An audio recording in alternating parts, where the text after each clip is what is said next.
Good evening everyone. आज हम लोग बात करेंगे आगे का सॉलिड स्टेट में जितना हम लोग पढ़ लिए हैं, जिसमें हम लोग आगे क्या देखेंगे। आपका crystal lattices and unit cell है ना। क्रिस्टल लैटिसेस पहले हम लोग क्या है, हम लोग एमोर्फस को अलग कर दिए हैं और हम लोग अभी जो है सिर्फ क्रिस्टलाइन सॉलिड के बारे में पढ़ेंगे। और क्रिस्टलाइन सॉलिड का एक प्रॉपर्टी हम लोगों ने देखा था कि ये वेल अरेंज रहता है ना। तो वेल अरेंज रहता है, वही हम लोग देखेंगे कि वो वेल अरेंज मतलब कैसे रहता है, कितने टाइप्स में वो वेल अरेंज रहता है ना, ताकि हम उसको और अच्छे से जान सके, है ना। तो ये आपका है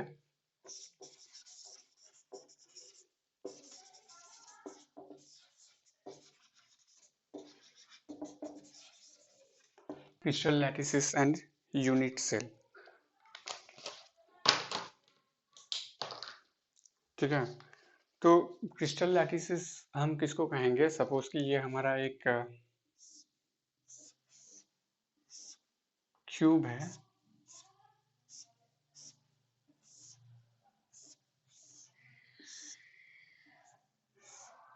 ना। ये क्यूब बना हुआ है। सो ये जो भी आगे जाकर हम देखेंगे, इसको हम लोग पॉइंट्स कहते हैं। तो ये जो वेल अरेंज्ड है किसी फॉर्म में स्पेस में, है ना, इसी को क्रिस्टल लैटिस कहेंगे। ये एटम है या आयन है या मॉलिक्यूल है, जो भी आप इसको कहेंगे। तो या पॉइंट, जनरली हम लोग पॉइंट करते हैं किसी क्रिस्टल लैटिस से। तो ये जो वेल अरेंज्ड है, किस तरह से अरेंज्ड है, यही इसका एक लैटिस हो गया, करेक्ट। तो इसी में क्या है, देर आर 14 पॉसिबल, है ना। कितने पॉसिबल हैं? 14 पॉसिबल आपका क्या है, 3D लैटिसेस है। 14 पॉसिबल 3D लैटिसेस, जिसको आप लोग क्या कहते हैं, ब्रेवियस,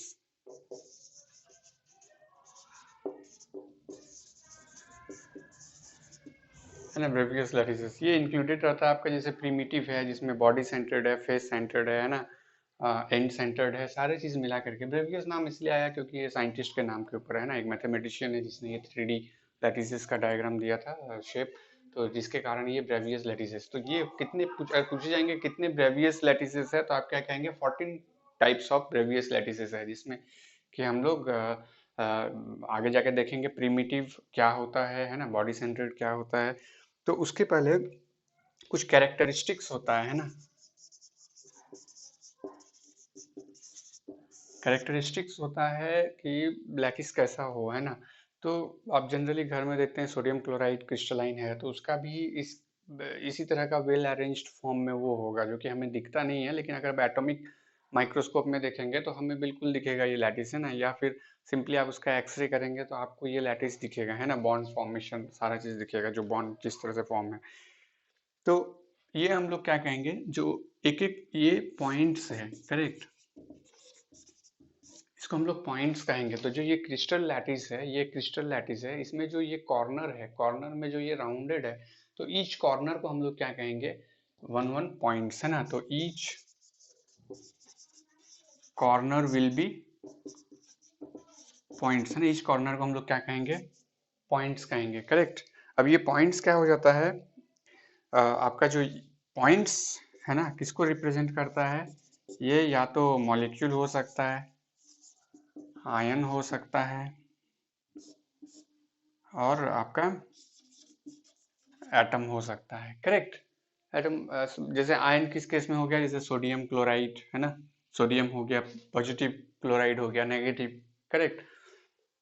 तो इस तरह से ये आपका अरेंज रहेगा, आयंस या एटम्स, है ना। उसके बाद फिर क्या है आपका लेटिस पॉइंट्स। हाँ, तीसरा जो है, ये जो लेटिस पॉइंट्स है, जो ये पॉइंट्स है, इसको आप लेटिस पॉइंट्स बोलिए या पॉइंट्स बोलिए। ये जो एक दूसरे से जॉइंट है इस लाइन से, यही क्या देता है, इसका एक ज्योमेट्री देता है, मतलब एक शेप देता है, करेक्ट। यही ज्योमेट्री को बनाता है, जो लाइन उसको कनेक्ट करता है, करेक्ट। ठीक है। और ये हमारा क्या हो गया, एक यूनिट सेल, है ना। तो यूनिट सेल क्या है आपका, जैसे लाइफ साइंस में देखते हैं basic construction of a body क्या है आपका, सेल, है ना, एक कोशिका। उसी तरह जो आप लैटिस देखते हैं, क्रिस्टल देखते हैं, किसी भी क्रिस्टल को देखते हैं, जो भी आप घर में नमक खा रहे हैं या खा रहे हैं, सोचिए मत कि वो एक क्रिस्टल है या एक यूनिट सेल है, वैसा बहुत सारा है ना, एक के ऊपर एक, जैसे इसके ऊपर फिर एक बना हुआ है, करेक्ट। ऐसे करके आपका फिर ये बन गया है, ठीक है, ये आपका ऐसे आया,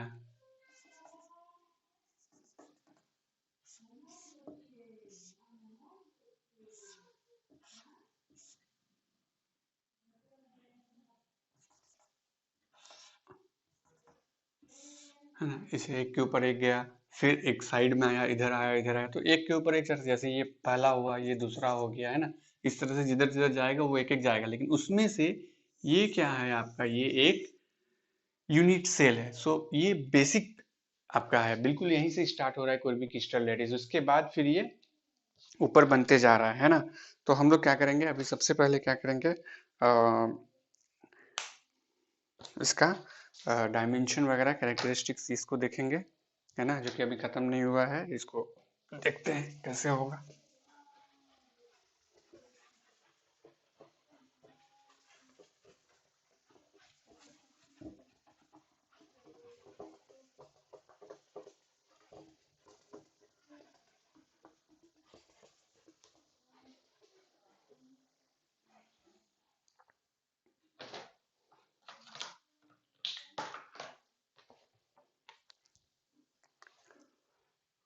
तो मान लेते हैं ये वाला देखते हैं, चलिए, तो ये आप 3D है, इसको बाहर निकाल देते हैं, यहाँ पे यहाँ बना देते हैं, एक हो गया आपका ये, एक आ गया आपका ये हो गया वाई डायरेक्शन, ये जेड डायरेक्शन, और ये एक्स डायरेक्शन, है ना। 3 डायरेक्शन मतलब ये प्लेन पे है और ये आपके साइड में है, ठीक है, इस तरह से है ये जेड डायरेक्शन, करेक्ट। तो एक्स वाई और ये जेड डायरेक्शन, मतलब एक्स वाई और ये जेड डायरेक्शन, 3D में हम लोग इसको इस तरह से देखेंगे। तो फटाफट देख लेते हैं, इसको हम लोग ए मान लेते हैं एक्सिस, इसको सी और इसको बी, ठीक है, 3 एक्सेस हो गया यहाँ पर भी, क्योंकि अब 3D में देख रहे हैं, ये 3D क्यूब बना हुआ है, तो क्यूब का आप देखते हैं 3 भुजा है ना, ए बी और सी, 3 हो गया। अब तीनों क्या कर रहा है आपका, ये डायमेंशन हो गया 3, अब उसमें एंगल बिटवीन, है ना, तो जैसे हो गया, इसको अल्फा मान लीजिए, इसको बीटा, इसको गामा, करेक्ट। सो बी और सी के बीच में जरूरी नहीं है कि इसी को अल्फा मानेंगे, इसको भी मान सकते हैं, लेकिन क्या है कि एक सिमिलरिटी पैटर्न के लिए, कि आगे जाकर के हम लोग देखेंगे, इससे बेस्ड आप देखेंगे 7 प्रिमिटिव यूनिट सेल रहेगा आपका, उसके बाद फिर 3 types of body centred, face centred and and centred रहेगा। तो उसको समझने के लिए जो है कि यूनिफॉर्मिटी बना के रखेंगे, बी और सी के बीच में जो है बॉन्ड एंगल है वो अल्फा है, ए और सी के बीच में जो एंगल है वो बीटा है, और जेड और ए एक्स और जेड के बीच में जो है वो एंगल, या ए और बी के एंगल जो है वो गैमा है। मतलब ये इस तरह है, ये एक एंगल, ये एक एंगल और एक ये एंगल, है ना, हर जगह उसी तरह से होगा, आप उसको ड्रॉ कर सकते हैं। तो आगे जाकर के हम लोग यही देखेंगे कि ये एंगल सब पे हम लोगों का कैसे काम करेगा। तो टोटल कितने पैरामीटर्स आया इस यूनिट सेल में, A B C 3, alpha beta gamma 3, तो 3 + 3 6 पैरामीटर्स, है ना। सो 6 पैरामीटर से हम लोग डिसाइड करेंगे कितने तरह का यूनिट सेल है, ठीक है। तो unit cell can be broadly divided into 2 categories. 2 categories क्या है आपका, यूनिट सेल्स, है ना। तो पहला हो गया आपका प्रीमिटिव, दूसरा हो गया सेंटर्ड, है ना। तो प्रीमिटिव मतलब जो एकदम बेसिक है, प्रीमिटिव वर्ड से ही लग रहा है कि एकदम पुराना, है ना। सेंटर्ड, उसके बाद उसके अलावा प्रीमिटिव तो रहेगा ही, उसके अलावा उसमें एक और कुछ जुड़ गया, जैसे फेस सेंटर्ड है तो हर फेस में रहेगा, बॉडी सेंटर्ड है तो बॉडी बीच में रहेगा, एंड सेंटर्ड है तो कोई 2 एंड में रहेगा, करेक्ट, उस तरह से वो चेंज होता जाएगा। लेकिन प्रीमिटिव है कि 8 कॉर्नर में एक एक एटम या मॉलिक्यूल, या फिर आप आयंस कह सकते हैं, या सिंपली कहिए पॉइंट्स, है ना, पॉइंट्स। तो सबसे पहले हम लोग प्रीमिटिव देखेंगे क्या होता है ना। तो प्रीमिटिव क्या है आपका, ये सिर्फ क्या रहेगा, 8 कॉर्नर्स में प्रेजेंट रहेगा, जो कि हम लोग पॉइंट्स कहते हैं, और कुछ नहीं रहेगा उस लैटिस में। अगर सिंपल ये लैटिस लिए 1 2 3 4 5 6 7 8, तो जो ये 8 प्रेजेंट है इसी को हम लोग प्रीमिटिव यूनिट सेल कहेंगे, है ना। यूनिट सेल ऐसे नाम आ जाएगा इसका, प्रीमिटिव यूनिट सेल, जहां पर ना फेस में है, ना बॉडी में है, और ना ही एंड सेंटर्ड में है, ठीक है। सो कितने तरह का प्रीमिटिव्स आपका ये होता है, प्रीमिटिव्स यूनिट सेल आपका कितना होता है, 7 types, 7 types of primitive unit cell, ठीक है। प्रीमिटिव यूनिट सेल कितना है, 7 तरह का। हम लोग देखेंगे कि उसको किस तरह से 7 तरह में आप डिजाइन कर सकते हैं, है ना।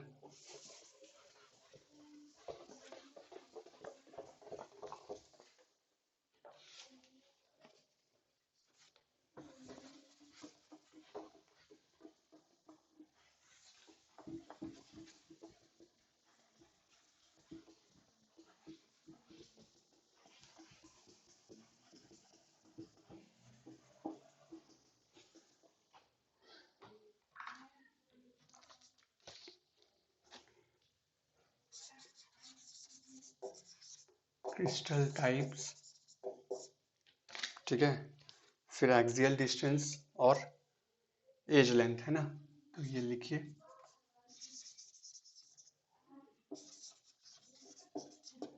एज लेंथ, और क्या चाहिए हमें, एक्सियल एंगल चाहिए, एक्सियल एंगल, ठीक है।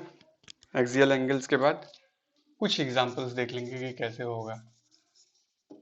ऐसे ये तो आपका एनसीईआरटी बुक में डिटेल्स दिया हुआ है, लेकिन उसके बावजूद हम लोग कुछ एक्सप्लेन करेंगे ये, ठीक है। उसके बाद फिर जब बाकी देखेंगे, ये सिर्फ प्रीमिटिव के लिए देख रहे हैं, ठीक है। ये सिर्फ प्रीमिटिव यूनिट सेल के लिए देख रहे हैं, करेक्ट। 7 टाइप्स ऑफ जो है, पहला है जो आपका क्यूबिक है। तो क्यूबिक में एज लेंथ क्या होगा आपका, a equal to B equal to C. एक काम कर देते हैं, यहाँ पे एक यूनिट सेल बना देता हूं मैं, और प्रिमिटिव यूनिट सेल है तो 8 पॉइंट रहेगा, है ना। वो पॉइंट आयन मॉलिक्यूल एटम जो भी रहे आपका, तो ये ए बी सी। तो जैसे कि मान लेते हैं ये ए, है ना, सॉरी, ए यूनिट एक जैसा रहना चाहिए, बी सी। तो A B, A equal to B equal to C, तीनों समान है, एंगल भी वही होगा, alpha equal to beta equal to gamma equal to 90 degree, correct. Alpha equal to beta equal to gamma equal to 90 degree. Simple, आपके घर में भी है ये एग्जांपल, आपका NaCl में आ जाएगा, सोडियम क्लोराइड, करेक्ट। अब क्यूबिक के बाद टेट्रागोनल आएगा। टेट्रागोनल में आपका क्या है, A इक्वल टू बी होगा, नॉट इक्वल टू सी, है ना। A और B बराबर होगा, लेकिन C हो सकता है थोड़ा सा लंबा हो जाए, ठीक है। तो क्यूबिक तो स्क्वायर का होता है, टेट्रागोनल हो सकता है वो आपका रेक्टेंगल हो, है ना। तो A और B इक्वल रहेगा, लेकिन C क्या होगा, लेंदियर हो जाएगा, करेक्ट। लेकिन जो आपका ये alpha equal to beta equal to gamma है, वो 90 डिग्री ही रहेगा, करेक्ट। जैसे हो गया आपका वाइट टीन हो गया, टीन, है ना, ऐसे, करेक्ट। और उसके बाद फिर टेट्रागोनल के बाद ऑर्थोरोम्बिक, ऑर्थोरोम्बिक, ऑर्थोरोम्बिक में क्या है आपका, A not equal to B not equal to C. ये ए बी और सी तीनों इक्वल नहीं है, करेक्ट। लेकिन आपका alpha equal to beta equal to gamma equal to 90 degree है, करेक्ट। तो ये रोम्बिक सल्फर, है ना, रोम्बिक सल्फर है,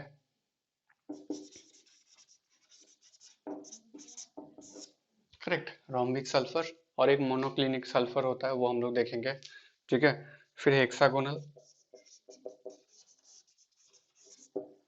हेक्सागोनल में क्या है आपका, A equal to B not equal to C, correct. A equal to B not equal to C, और alpha equal to beta equal to 90 degree and gamma equal to 120 degree, है ना। तो hexagonal में ये बनेगा।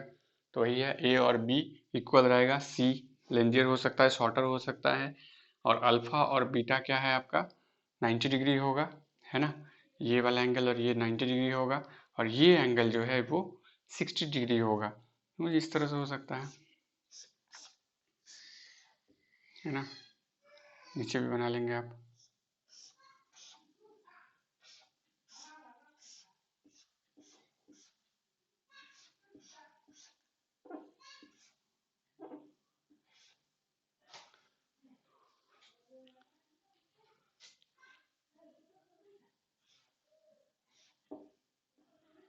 ठीक है,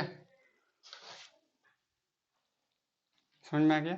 जैसे आपका ए और बी इक्वल है, ठीक है, लेकिन जो आपका सी है ये फिर आपका ऊपर भी बढ़ेगा, है ना। लेकिन जो आपका देखिए यहाँ पर क्या है, अल्फा और बीटा, जैसे ये 90 डिग्री है, ये भी 90 डिग्री है, लेकिन जो इसका एंगल है, जो ये एंगल है यहाँ से यहाँ तक, ये 120 होगा। ठीक है, हेक्सागोनल में ये 120 होगा। करेक्ट। अब हेक्सागोनल के बाद रोम्बोहेड्रल और ट्राइगोनल, है ना।